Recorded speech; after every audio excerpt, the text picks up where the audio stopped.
IPhone কিস্তিতে কি করে নিব, কেন সুদ লাগবে, আইফোনে নিতে গেলে কি কি লাগবে, এটা কি করে আইফোন কিস্তিতে হবে। আসসালামু আলাইকুম বন্ধুরা, সবাই কেমন আছো? তো আইফোন কিস্তিতে কি করে নিব, এই প্রশ্নটা মোটামুটি আমার কাছে প্রায় 2 বছর থেকে একই রকম প্রশ্ন। যারা পুরাতন আমার সাবস্ক্রাইবার ফলোয়ার্স এবং যারা আমার ইনস্টাতে ফেসবুকে সব ফলো করে তারা ভালো করে জানে যে এরকম ভিডিও আমার মোটামুটি 3 থেকে 4টা ছাড়ানো আছে।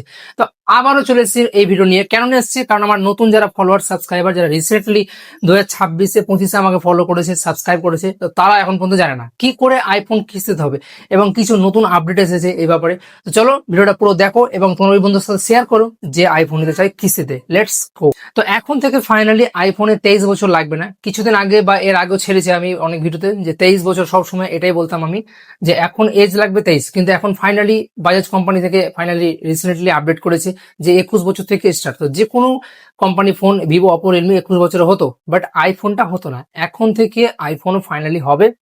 তো আইফোনে নিতে গেলে কি কি লাগবে, এটা সব থেকে বড় কোশ্চেন। 1 নম্বর কথা হচ্ছে তোমার আধার কার্ড, 2 নম্বর কথা হচ্ছে তোমার প্যান কার্ড, এটা যেন মাস্ট, এই দুটো যেন থাকে, সব থেকে বেস্ট।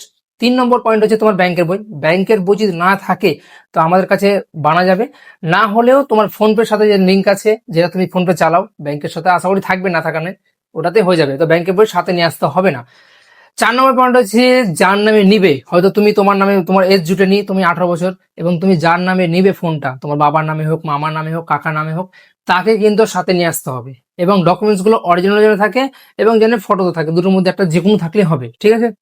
সব থেকে বড় কোশ্চিন হচ্ছে আমার কাছে, এটা খুবই আসে, মেসেজ করে, কলেও বলে আমাকে কাস্টমাররা বা যাই হোক যারা কমেন্টে বলে, সব থেকে বড় কোশ্চিন, সেকেন্ড হ্যান্ড আইফোনে এত কেন ডাউন পেমেন্ট বেশি লাগে, এত কেন সুদ লাগে, এত কিছু, যাই হোক।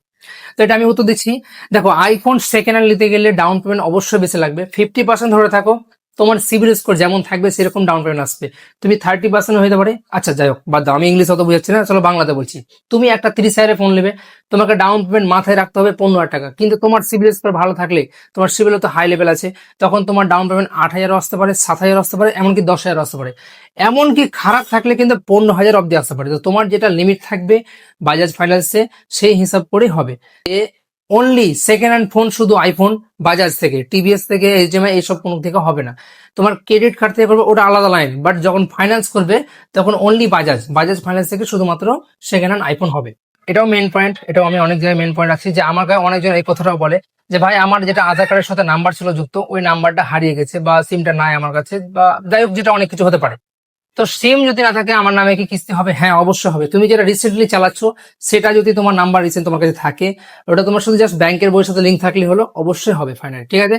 তো এইটুকু ভিডিওটা দেখার জন্য থ্যাংক ইউ সো মাচ দেখার জন্য, এবং ভিডিওটা শেয়ার করো, লাইক করো এবং সাবস্ক্রাইব করো।